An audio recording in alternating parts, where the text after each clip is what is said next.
프로세스로 떠납니다.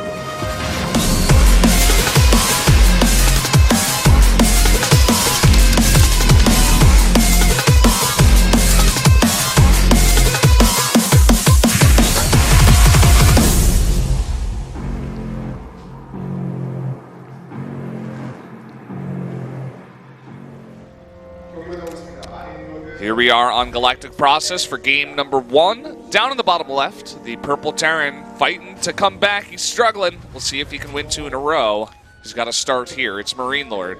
Going for a 2-Rex Reaper proxy. His opponent, will he defend it? It is Solar, defending Star League champion. This the Proxadoodle-Doo, man. And this is MarineLorD's map choice. I mean, this is a pretty ballsy move. He said in his interview, his whole goal for this tournament is to advance out of this group. He's on his last life. He also said what matters to him about this tournament is the foreigners show that they're practicing hard, that they can take games off Koreans, that they're spending a lot of time. He basically said he knows it's unrealistic for him to win this tournament, but what he wants to show is good games. Now, in this game, he shows a proxy here, and I mean, his tournament life is on the line. This takes courage, and we'll see if this works out. This is definitely not something Solar will expect either. So this definitely could just get him a win here. Yeah, definitely could. We'll see how it works out. Oh, he's even going to add a 3rd barracks here. He's really committing. We see this actually more in the western scene than we do see in the eastern side over here in Korea.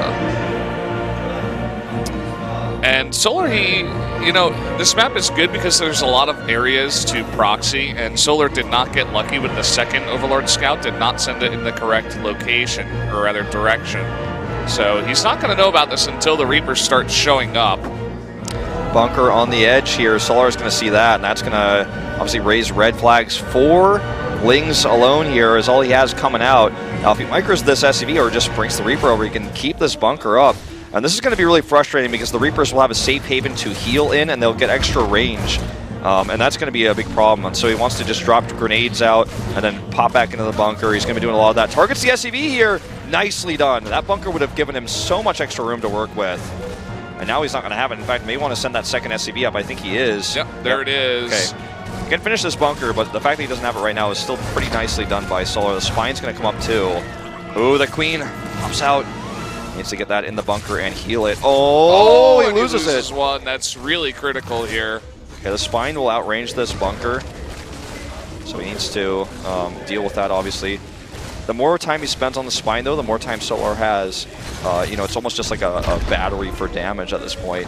And he is going to move it over to the left side. Ling's coming over here for the counterattack, but they should just simply be cleaned up by the Reapers that spawn, barring a control mistake here. Yeah, just buying himself some time. Gets that spine in position, he's going to start working on that bunker. But there are 3 Reapers. He basically just needs enough Lings to where he can finally surround and kill the bunker and kill the Reapers inside, and then he can win the game.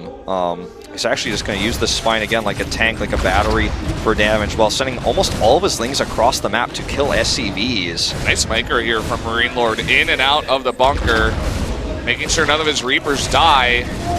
And that 1 SCV still repairing, going to keep that alive and healthy. We're sending some Reapers home and has a tight wall here. Solar can't find damage anymore.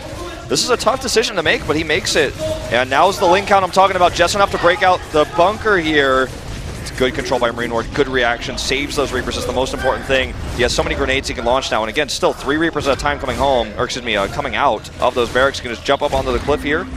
Really nice grenades, too. Gonna try to fight here, keeps those Reapers alive. They're both so low. He needs to keep them alive, it's so important. Oh, these ones rallying in, a misrally here, gonna cost him 2 Reapers. Ooh.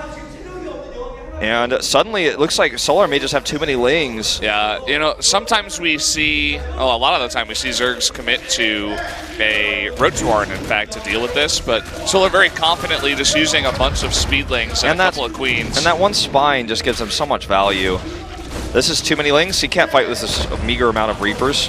He's going to try. This is a great map for this. You can see there's so many different locations to jump up and down with those Reapers. But once this gets cleaned up, he's going to have a big problem back at home. How will he ever be able to defend his base against this many Lings? And in fact, not repairing right now. The wall is down. And this is a huge problem. Even if he runs away from these Lings, which he can't. Oh, and he wasn't looking. Gets this around. GG. Solar is going to take the 2-0. Very fast fashion, knocking out the Barn Hope of Group C. who did go out 0-4, unfortunately. So we'll have to wait until next time to see MarineLorD.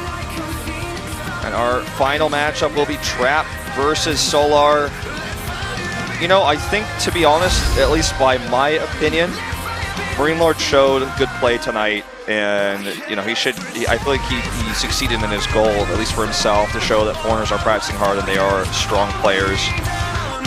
Always an unfortunate result to go out 0-4, but I mean, what are you going to do? He's playing against a champion, the defending champion in Korea.